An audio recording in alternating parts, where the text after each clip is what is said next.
We're at episode 11 of season 2 of Quantum Leap. This episode here, titled The Outsider. And with only 2 episodes left of the season after this, does this episode start to ramp things up for that big finale?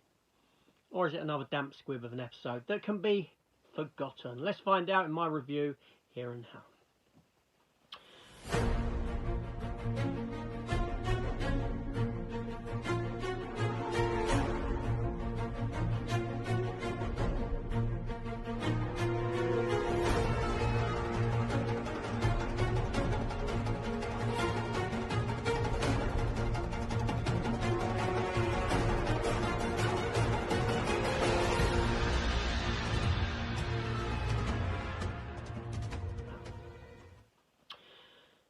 Hello everyone, welcome back to the channel and welcome to episode 11, season 2 of Quantum Leap. The Outsider, this episode is titled, and we find Ben jumping into the body of Brian Conway, a producer, a reporter for a journalist named Connie Davis, a journalist who used to be a big journalist in New York City who lost one of her sources, and now she works for KXYC News, which is a small, tiny news outfit delivering stories on oversized pumpkins and the like. The episode opens with Ben receiving a phone call. He's in a phone box and the phone just starts ringing, and there's a cryptic message about people getting killed and all this sort of stuff, and he wants to follow on from that. Addison pops up, and we come to find out that in this episode, that in the previous episode, if you remember, Ben sent a letter to Hannah. That letter was received, we do find that out. However, Hannah's partner, Josh, he dies a year later in a car accident. So fate, yeah, playing its hand. Ian in this episode, Ian is in trouble.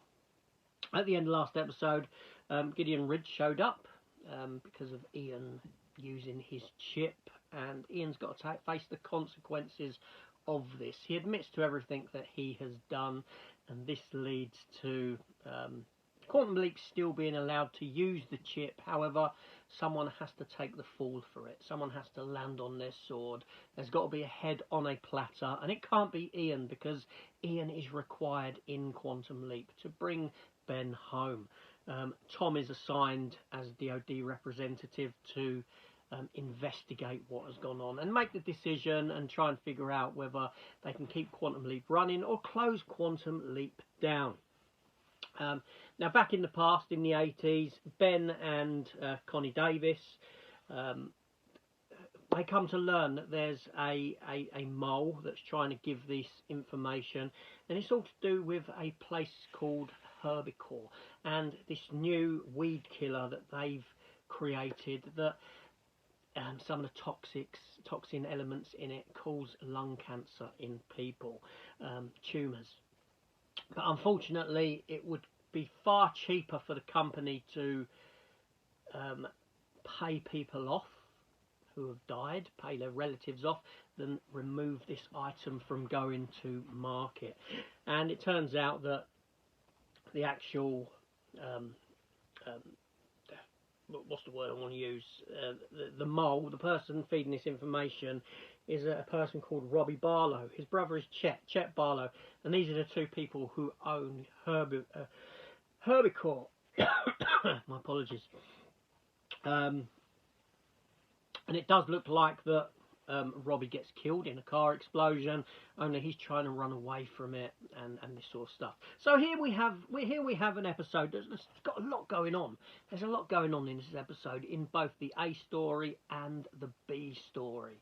And I'll be honest, this episode here feels like old school Quantum Leap. It feels like a kind of episode that the original Quantum Leap would have given us, in the stuff in the Leap elements. Obviously, we have the stuff going on at home base show, for want of a better term.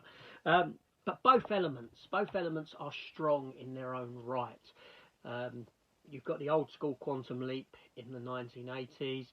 An interesting story, intriguing characters. It focuses on what it needs to do without jumping out of the plot to give you some sort of a messaging that last week's episode most certainly did. And it plays around that Quantum Leap ballpark as Quantum Leap should, and it gives you a satisfying narrative and a fantastic conclusion to the episode, sprinkling in some little elements of the larger story with Hannah, things like that. But then back at home, Quantum Leap headquarters, the stuff going on there with Ian, again, very, very good.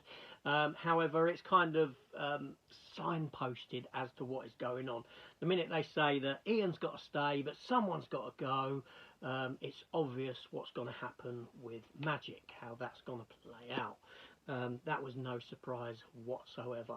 However, the whole sort of, it's a bit, I don't know, I'm not, the bit that gets me, that sort of gripes me more than anything, is you've had all this sort of,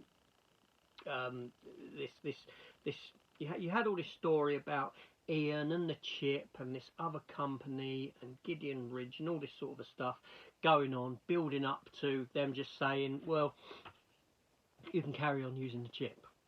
It kind of like filtered out into a nothing kind of story, other than, you know, Magic having to sort of step away, unless there's more to be done with that. But honestly, can I see that? I don't think so. So I think that's kind of just played out into nothing, which is a shame. But there we go. Obviously, we'll see what happens with Magic and how that plays a part. But that storyline could have been done any other way. Could have been done with his alcoholism and the effects of that, and you could have had more of a character study there, and an insightful, impactful story as well. But yeah, no, this is a good episode. This was a very good episode. I really enjoyed it. Like I said, old school Quantum Leap. It felt like I was watching the original series with just a different cast, if that makes sense, in its narrative flow. And yes, all thumbs up. I really liked it. I really liked it. But like I said, 2 episodes left. Next week we get the final 2 episodes on the same day. So I will be back with both of them. I can't say that they'll be as early as this. They may be a bit later because of work commitments and things like this.